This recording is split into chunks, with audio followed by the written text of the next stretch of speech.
Power Rangers is one of the best television series ever made and one of my favourite shows ever. I feel like it shouldn't be overlooked as a stupid kids show. Hell, it's been running for years with new seasons nearly every year. The idea of a group of characters coming together in order to battle evil over Japanese stock footage. That's the best thing I ever saw! I feel that Power Rangers is one of the most important franchises due to the nature of its production. As I mentioned, the show is adapted from the long-running Japanese series Super Sentai. Sentai is about battling evil armies of evil. Also, they use mechs to battle giant monsters because toy sales.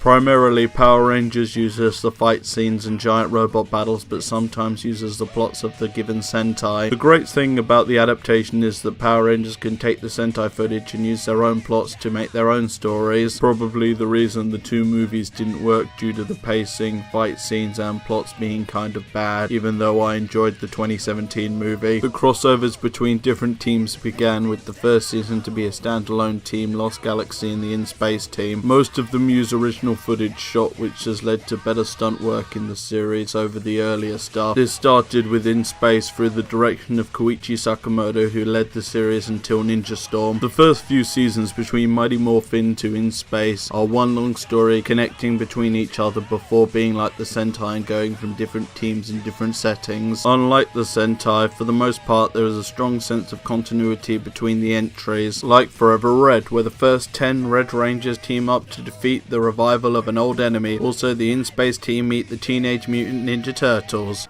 The Power Rangers are just pretend, you know, comic book. Also, the lore and mythos of Power Rangers is fascinating in how it has been built up over the years. I mean, the terminology that the show uses, like Morphers, Zords and Megazords. Where does it get those wonderful toys? Let's take the Morphin Grid. We don't know much about it, but it has been built up over the years, like in Mighty Morphin to Jungle Fury. Hell, even RPM has its own version of the Morphin Grid, known as a biofield in its universe. MMPR set one standard that has appeared in most seasons, and that is the Mentor. Their role is to guide the team down the right path in order to battle the villains. Some Mentors stay in the base, but help the Rangers with Zords, weapons, and having great characters like Dr. K. Sometimes when I morph, I can't help but notice this gigantic explosion right behind me for no apparent reason.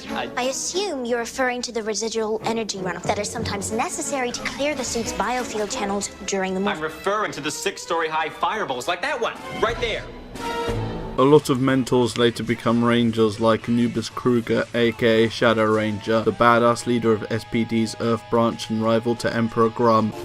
General Bernard, you are charged with the obstruction of justice, and you will be judged. There are also the villains of the franchise. Of course, there are ones that are adaptation of Sentai villains, but the best ones are the original bastards created for Power Rangers. Let's take Ransik from Time Force, the tyrannical leader of the mutant army in the year 3000, who stole a prison full of criminals and travelled back to the year 2001 to take over the planet in the past. He only cares about his daughter Nadira, which makes him more than a mindless monster, but he is smart enough through his use of the different mutants and robots. Future will be all ours, or should I say, the past?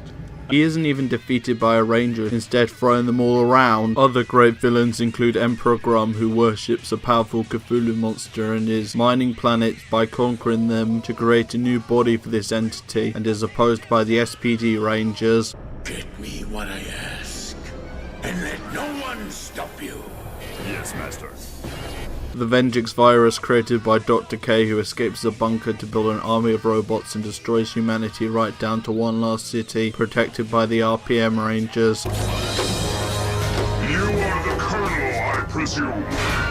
You work for me now.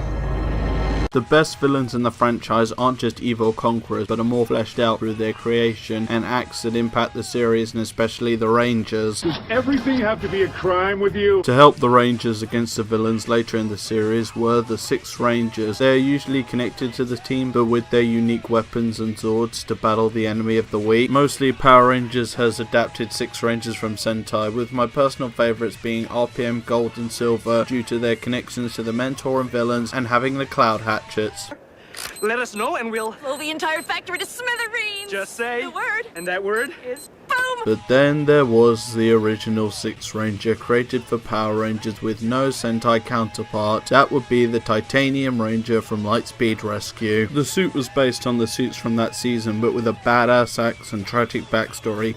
This is no game. He proves that original Rangers can be created for the franchise that didn't come from Super Sentai. The music is one of the points that the franchise has excelled in. I have to talk about Ron Wasserman, the composer for Power Rangers from Season 1 of MMPR2 In Space. He also did the theme song for SPD, and his music is awesome. I honestly feel he was part of the reason why I enjoy rock music today. He has never composed a bad piece of music for the seasons he worked on. Even Turbo has a kick-ass theme song. After he left, the franchise managed to continue a track record of great theme songs and insert themes with some potholes over the years. Also the Lightning Rift Blaster. I can use it to summon the mighty Mammoth Sword. To finish this look back at the franchise, I will talk about some of my favourite Rangers. Some of the Red Rangers like Carter Grayson and Scott Truman for just being badasses within their series. Red, you are the leader of the Power Rangers. Is that the reason why your hair is the coolest? That would be one of the reasons, yeah. Time Force Pink Jen Scotts for being the true leader of the team and this scene. My mission is to bring you back. And I promise you, I'm going to do it! SPD Blue Sky Tate to learn that being a leader is more than the colour of the suit.